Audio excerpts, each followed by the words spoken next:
네, 안녕하세요 여러분, 반갑습니다. 경케입니다. 앞으로 지금 현재 이 자리에서는 어떻게 매매하는 게 좋은지에 대해서 말씀드려보도록 할게요. 그 전에 좋아요 한 번씩 부탁드리고요.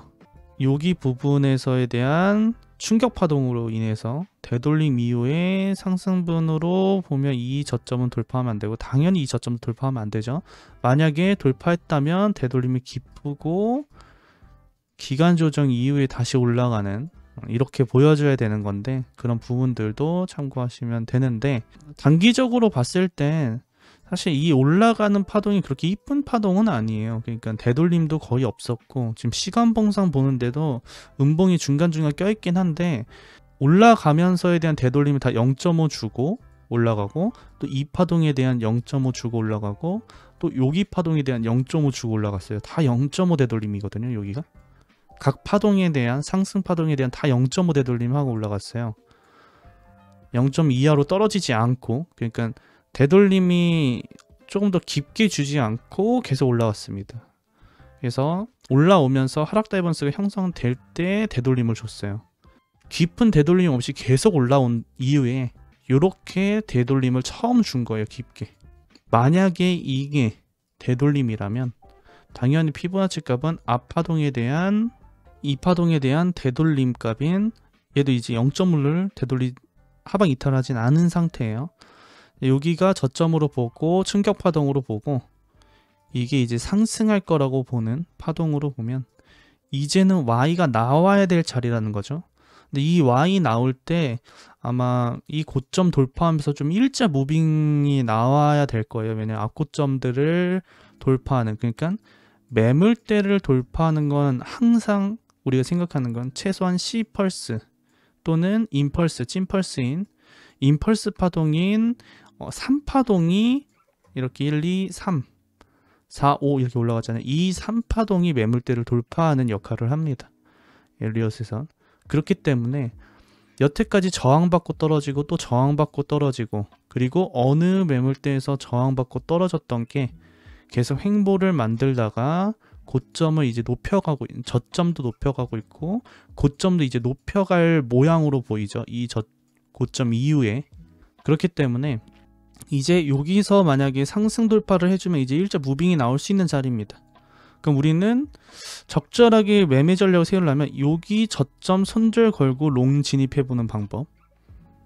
당연히 손절 없이 갔다가는 저점을 깰 수도 있긴 해요. 왜냐면 이 되돌림이 W고 X고 Y 파동으로 만들었던 W, X 파동이긴 짧긴 하거든요. 최소한 기간 조정을 W에서 만들어줘서 그런지, 이 기간 조정을 했으니까 한 파동 한 파동은 가격 조정일 수 있지만 따지면 기간 조정이에요. 그래서 X가 가격 조정만 주고 올라갈 수 있어요. 그거는 감안할 수 있겠지만 그래도 좀 짧다라는 생각이 들어요. 그래서 혹여나 내려오기는 한 번 더 내려왔다 갈 수도 있는 부분이에요. 내려오면 상단은 걸릴 것 같지만 일자 무빙으로 떨어지지 않는 이상은, 다만 가격 조정으로는 되돌림을 충분히 준 거지만 기간 조정은 없지만, 그래서 가격 조정 이후로 진짜 상승하는 파동이라면 이 저점은 돌파해선 안 되겠죠. 그러면 매매 전략은 저점 돌파하지 않는다는 가정에 롱 진입하는 방법이 있겠죠.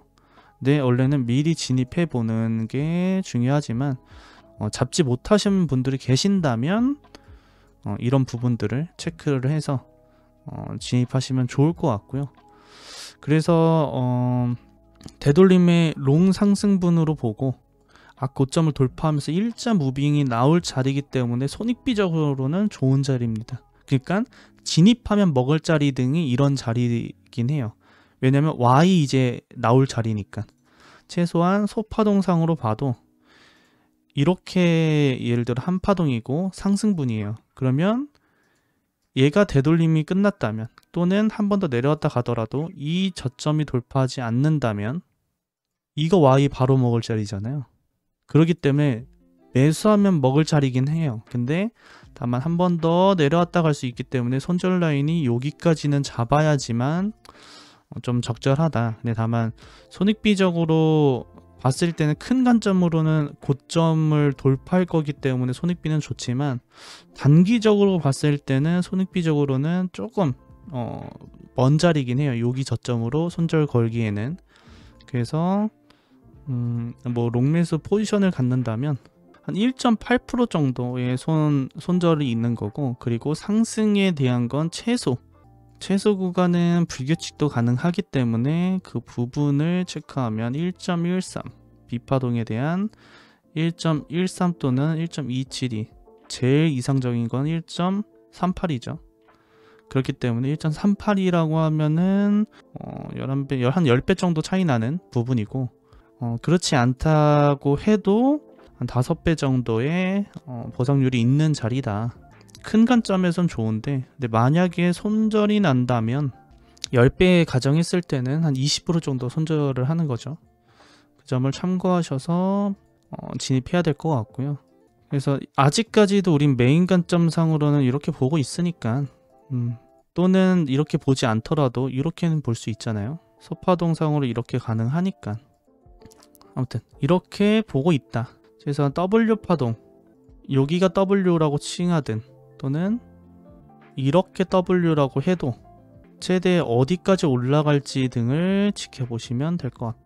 그러면 우리는 어디서부터 숏을 잡아야 될지, 그러면 언저리 이쯤 올라왔을 때 하락 다이버스 걸리는지 보고 진입해봐도 늦지 않죠.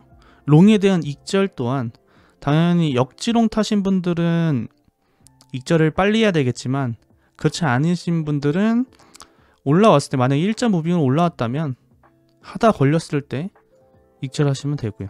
그래서 롱에 대한 매매는 그렇고, 숏은 아까 말씀드렸듯이 올라온 자리에서 숏하면 될 것 같고요. 피보나치 값 딱 재보면 나오거든요. 다만 우리가 생각해야 될 게 하나가 있어요. 이 상승 추세를 만약에 하방 이탈을 했다? 얘가 올라갈 줄 알았는데, 이때도 올라갈 줄 알았겠죠? 이때도 올라갈 줄 알았겠죠? 근데 되돌림을 다 깊게 줬잖아요. 그것처럼 만약에 한 번 더 주고 가거나 또는 추세를 하방 이탈하면서 떨어진다? 가장 좋은 건 이렇게 해서 되돌림 파동에서 롱 진입해보는 거 한 번 있을 거고, 이 자리에서. 그렇지 않으면 다시 추세를 들어오고 나서 되돌림에 롱 타는 거, 롱 매매에 대한 이었을 때. 근데 그렇지 않고 만약에 저점을 깼다, 이때 손절 났어요. 이 자리 들어가려고 했는데 손절이 났어. 그러면 조금 더 밑에 봐야겠죠. 이 밑에는 최근 방송에서도 말씀드렸던 부분이니까 한번 확인해 보시면 좋을 것 같고요. 아무튼 이것까지도 생각은 해야 된다. 근데 우리는 메인으로 본 건 아직까지 상승분 가능하다. 그래서 이 추세를 하방 이탈하지 않아야지 추가적인 상승으로 가기엔 좋고, 그렇지 않다면은 모험을 한 번 더 걸어야 되는 자리가 온다. 그 점까지도 체크하시면 좋을 것 같습니다. 어차피 이때 타면 한 번 손절, 이거 두 개 다 타면은 한 번은 익절이고 한 번은 손절이잖아요. 사실 이렇게만 움직여도 수익이거든요. 손절 나더라도. 그렇기 때문에 이게 빚지는 매매가 아니에요. 아예 여기는 좋은 매매 자리니까 매매하는 데는 문제는 없으리라 생각이 듭니다. 숏에 대한 매매는 뭐 전고점 걸고 뭐 숏하는 것도 되겠지만, 저는 숏보다는 롱 포지션을 어떻게 잡을까를 고민하는 게 좋지, 숏은 위에 올라와서 타는 것도 늦지 않아요. 이런 데서 타는 것보다. 그래서 그렇게 생각을 하고 매매 전략을 다 말씀드렸고요. 이게 엘리언 매매라는 게 생소하시거나 또는 이거 뭐 어떻게 카운팅해야 돼, 너무 이것도 되고 저것도 되는 거 아니야? 라고 하실 수 있는데, 사실 이것도 되고 저것도 되는 거라고 하면 절대 법칙이라든지 가이던스 부분적인 거를 생각 안 하시는 분들이 많아요. 그냥 내 멋대로 카운팅 다 하거든요. 그래도 버는 사람도 있어요. 왜냐면 매매 전략이 좋아서, 손익비를 잘 따져서 해서. 그것도 하나의 우리가 매매하는데 가장 중요한 부분이기도 하니까. 아무튼 그런 점들을 좀 생각을 하시면서 공부를 하시면 여러분들도 조금 더 편하게, 그리고 또 더 길게 수익화를 시킬 수 있는 매매가 되니까 좀 화이팅 하시면서 조금 더 공부해야지, 또는 좀 날 다그쳐서 제대로 배워봐야지 이라고 좀 접근을 하셨으면 좋겠습니다. 오늘은 여기까지 하고요. 다음 방송에서 찾아뵙도록 할게요. 다들 경바